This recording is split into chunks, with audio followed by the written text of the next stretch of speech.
Setelah kita mengasah otak di dua seri rewatch sebelumnya, kita break dulu dari cerita fiksi ilmiah seperti ini. Kita pengen nawarin kalian satu film menarik lainnya yang gak kalah seru dari film sebelumnya. Film ini sebenarnya merupakan bagian dari sebuah trilogi yang bernama Israel 177 Trilogi. Menariknya, meskipun hanya terdiri dari 3 film, tapi trilogi yang saling berkesinambungan ini berlangsung lebih dari 1 dekade loh. Bahkan hampir 2 dekade, dimana kita harus menunggu waktu yang lama untuk melihat film kedua dari trilogi ini. Jadi, film pertama itu adalah Unbreakable yang dibintangi oleh Bruce Willis yang dirilis pada tahun 2000 yang nanti akan kita rewatch juga. Sementara untuk sequelnya rilis pada tahun 2016 yang akan kita bahas sekarang ini, Split. So, siapkan psikologis kalian dan Universe, welcome to Rewatch.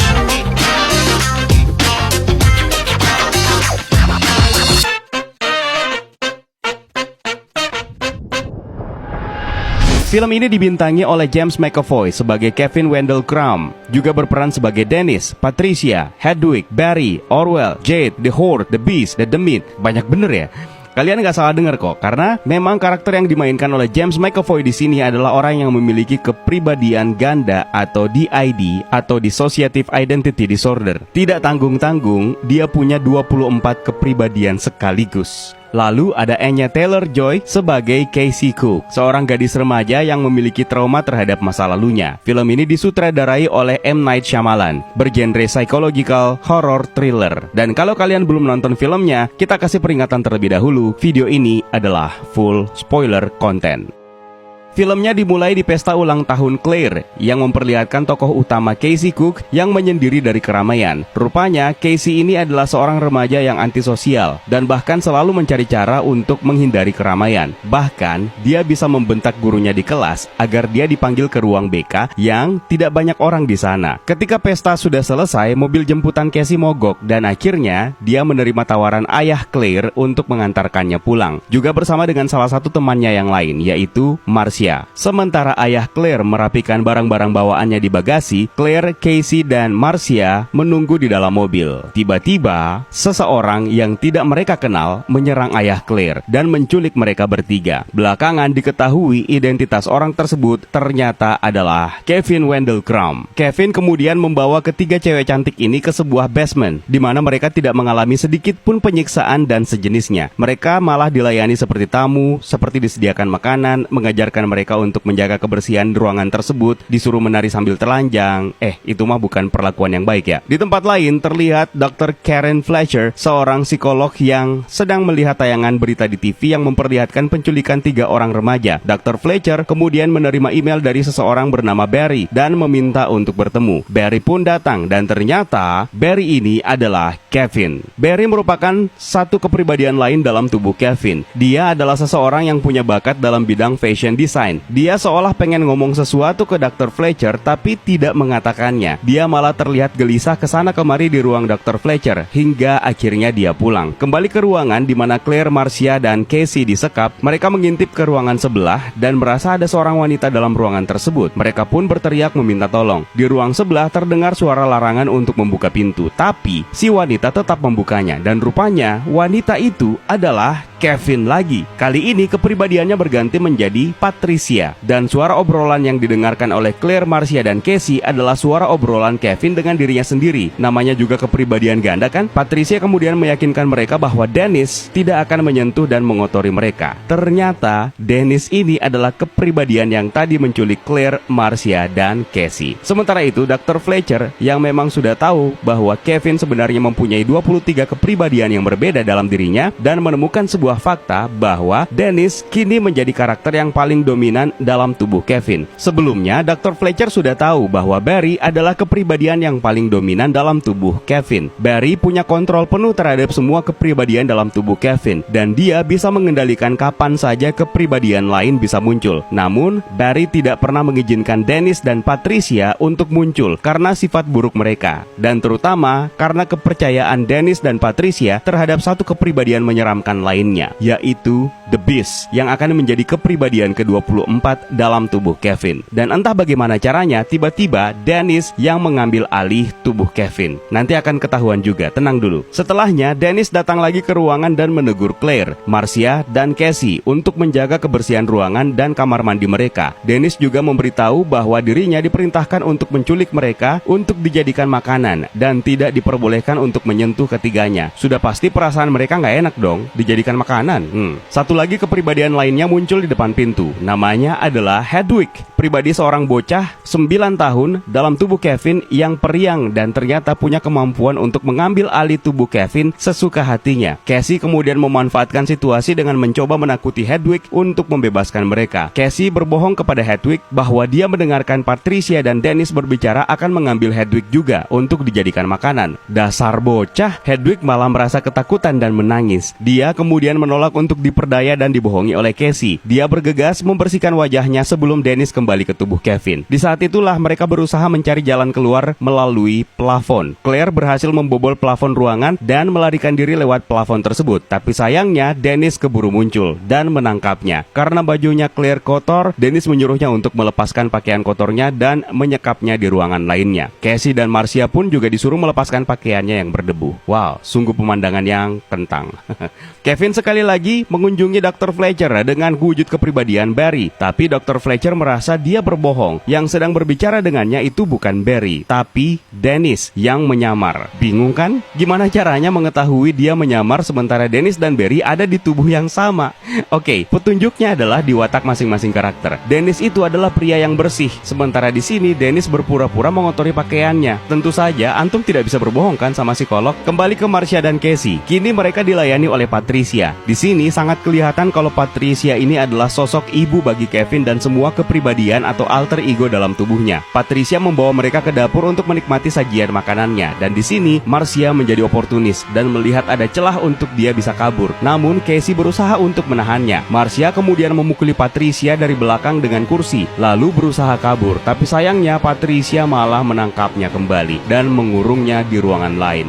Kini mereka bertiga akhirnya terpisah, dan setelahnya Dennis datang untuk memperingati Casey bahwa The Beast akan datang untuk mereka. Sementara itu di pertemuan berikutnya dengan Dr. Fletcher, Dennis akhirnya mengakui dirinya sebagai alter ego yang paling dominan sekarang. Di sini pula lah ketahuan bahwa ternyata ada konflik internal di antara 23 kepribadian yang ada dalam diri Kevin, dan Patricia serta Dennis disebut The Horde oleh kepribadian yang lainnya. Fletcher berusaha meyakinkan Dennis bahwa The Beast yang mereka yakini dan ingin mereka bangkitkan sebenarnya bukan merupakan kepribadian, melainkan hayalan. Kembali ke basement, Hedwig terlihat menemani Casey sedang tidur. Hedwig pun bercerita bahwa dia memang punya kemampuan spesial untuk bisa muncul kapan saja dia mau, meskipun dia bukan kepribadian yang dominan dalam tubuh Kevin. Dan gara-gara Hedwig lah, Barry kehilangan dominasinya yang kini diambil alih oleh Dennis. Mumpung Hedwig lagi muncul, Casey mencoba memanfaatkan kesempatan sekali lagi setelah sebelumnya gagal menakuti Hedwig. Casey memperdaya Hedwig setelah mendengarnya bercerita tentang kesukaannya terhadap lagu Kanye West yang dia putar lewat CD playernya yang diletakkan di dekat jendela. Wow, dekat jendela, kesempatan buat kabur nih. Hedwig pun mengajak Casey ke ruangannya, dan betapa terkejutnya Casey setelah melihat dinding dekat CD player itu diletakkan. Memang ternyata ada jendela, tapi cuma gambar jendela.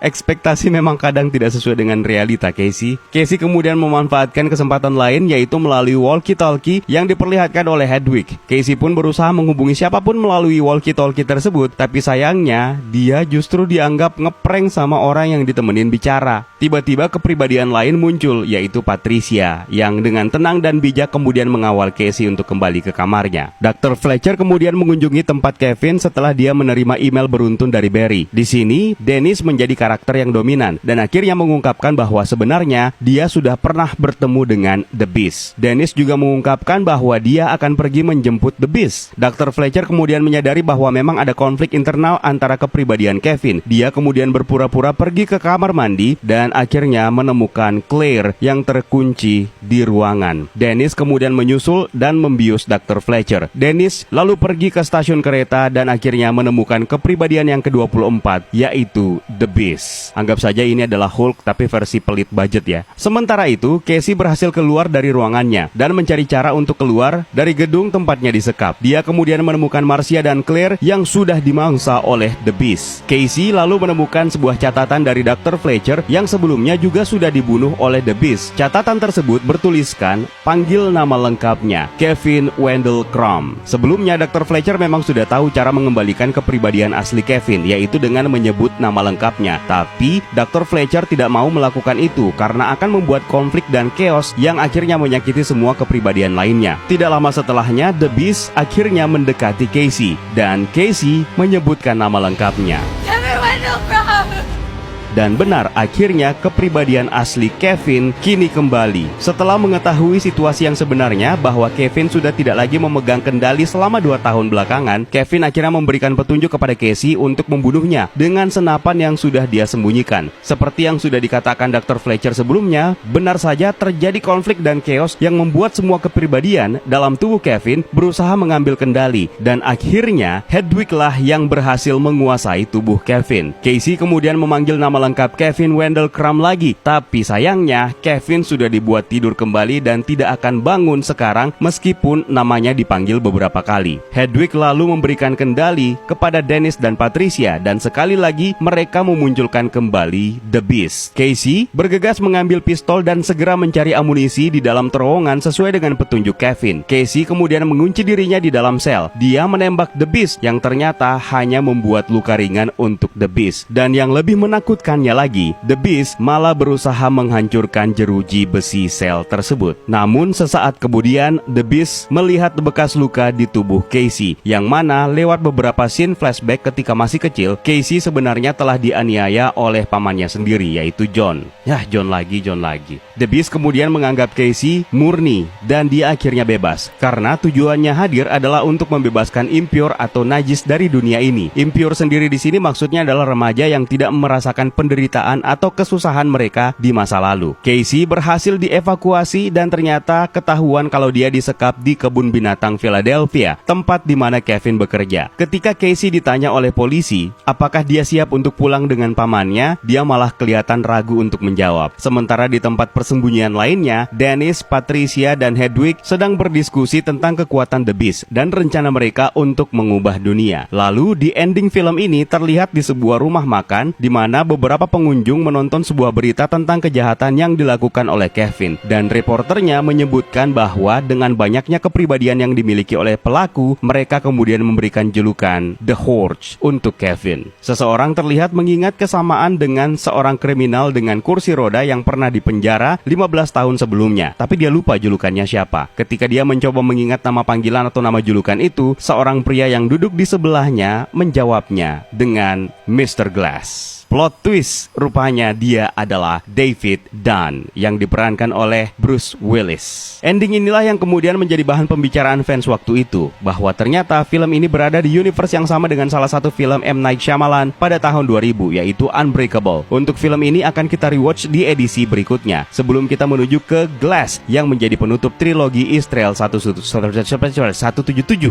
Belibet. Film garapan M. Night Shyamalan yang satu ini juga tergolong unik karena akhirnya dianggap sebagai sequel yang digarap lebih dari 1 dekade setelah Unbreakable. Banyak dari penonton yang tidak menyadari bahwa alih-alih kita menonton sebuah drama psychological thriller, kita sebenarnya sedang disuguhi sebuah film bertema superhero. Poin plus dari film ini adalah bagaimana James McAvoy sukses menyihir penonton lewat aktingnya yang memerankan beberapa karakter sekaligus. Sudahlah kita dibuat kagum dengan impersonate dari karakter pria, tapi bagaimana James McAvoy bisa mengimpersonate karakter wanita dan bocah itu sangat brilian. Hanya saja rasanya M. Night Shyamalan di sini terlalu pelit untuk memperkenalkan seluruh kepribadian lainnya kecuali melalui monitor PC yang memperlihatkan jurnal masing-masing alter ego Kevin. Total kita hanya bisa melihat Kevin, Barry, Dennis, Patricia, Hedwig, Orwell, Jade, dan The Beast. Yang lainnya kita tidak pernah tahu seperti apa watak dan karakternya. Dengan setting lokasi yang tergolong sempit dan penuh dengan tanda tanya yang malah membuat kita berasa sesak nontonnya, terutama buat kalian yang mungkin punya fobia terhadap ruangan sempit. Teror yang disajikan oleh karakter kanibal The Beast juga gak kentang sih. Dan salah satu kemampuannya yaitu merayap di dinding, bukannya menimbulkan teror terhadap penonton, malah terasa untuk show off saja. Untuk apa coba? Tapi overall, kalau kalian suka dengan genre film superhero yang mengambil tema di luar dari yang sudah populer belakangan ini, silahkan kalian coba tonton film yang satu ini. Lumayan lah untuk mengobati kekangenan kalian yang pengen nonton secepatnya The New Mutants gara-gara Anya Taylor-Joy yang aktingnya benar-benar sakit sih. Tapi Universe, ada gak di antara kalian yang bisa bantu? Apa sih maksudnya Dr. Fletcher menyelipkan tisu atau sapu tangan atau apalah itu ketika dia berpura-pura pengen ke kamar mandi? Coba tuliskan di kolom komentar di bawah. Dan kalau kalian suka dengan konten seperti ini, sempatkan like dan subs. Sudahlah. Follow akun media sosial kita yang lainnya dan juga join Discord kita untuk hal-hal seru lainnya. It's time for me to sign out. My name is Eka. Stay safe and until next time.